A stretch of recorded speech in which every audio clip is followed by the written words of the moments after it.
Baik, bismillahirrahmanirrahim. Assalamualaikum warahmatullahi wabarakatuh.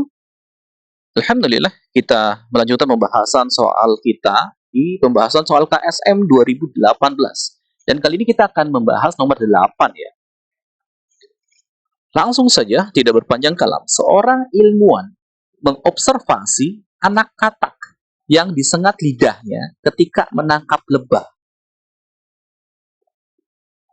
Mengobservasi, mengamati anak katak yang disengat lidahnya ketika menangkap lebah. Dia berhipotesis. Hipotesis itu dugaan sementara ya. Dia berhipotesis, dia membuat dugaan sementara bahwa jika anak katak tersebut melihat serangga yang mirip lebah yang telah menyakiti dirinya, menyengat lidahnya, maka katak tidak akan berusaha memakan serangga tersebut. Oke ya, katak tidak akan berusaha memakan serangga tersebut. Nah, untuk menguji hipotesisnya tersebut atau dugaan sementaranya, maka ilmuwan tersebut mengobservasi tingkah laku katak ketika diberikan dua jenis serangga. Satu, serangga adalah lalat pembunuh yang mirip lebah, lalat pembunuh dan bentuknya mirip lebah, dan yang serangga yang satunya adalah capung. Capung. Satu, lalat pembunuh yang mirip lebah, dan serangga yang satunya adalah capung.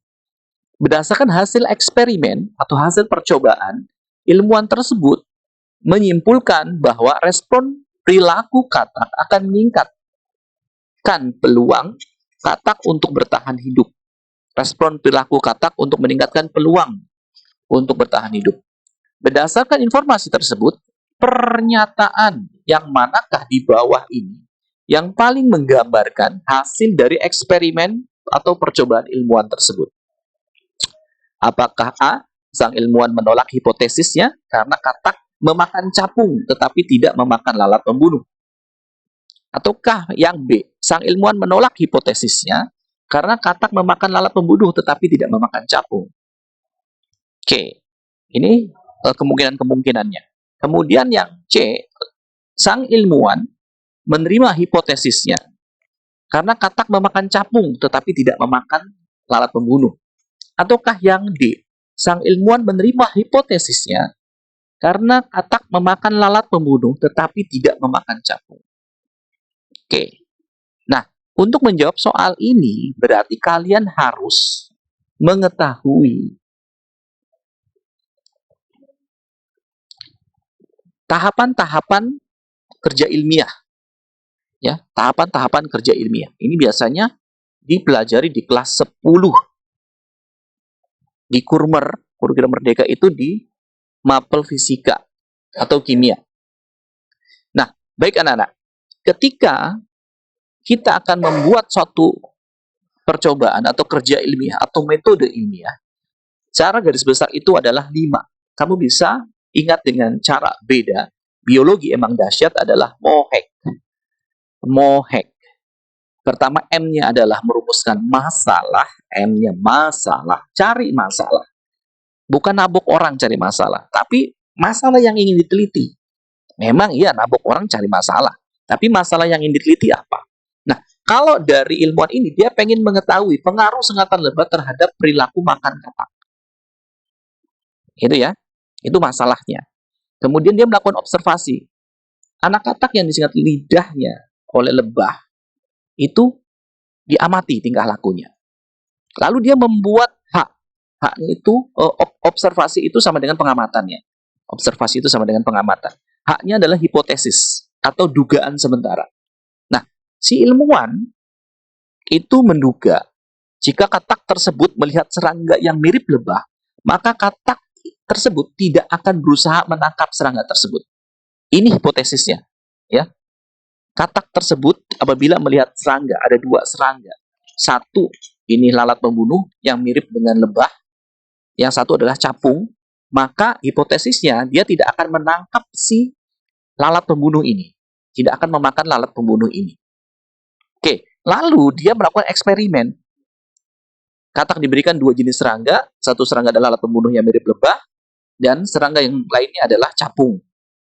Hasil eksperimennya adalah katak memakan capung. Memakan capung. Sehingga bisa ditarik suatu kesimpulan bahwa respon perilaku katak akan meningkatkan peluang katak bertahan hidup dengan cara memakan yang tidak membahayakan dirinya. Kan dia sudah punya pengalaman bahwa ketika makan lebah dia tersengat. Maka otomatis dia akan merespon pengalaman tersebut itu dengan memakan capung. Tidak memakan lalat pembunuh yang mirip dengan lebah.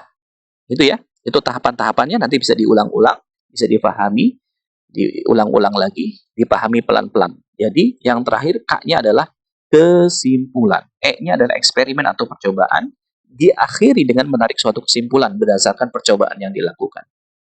Oke, kembali ke soal.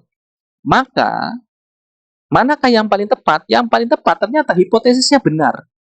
Hipotesisnya tadi, dia adalah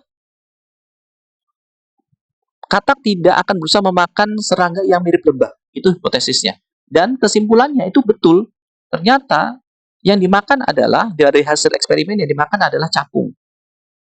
Oke ya.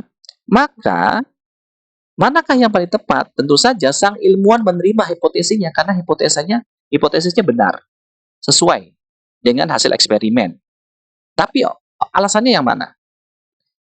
Karena katak memakan capung, tetapi tidak memakan lalat pembunuh, yes. C benar.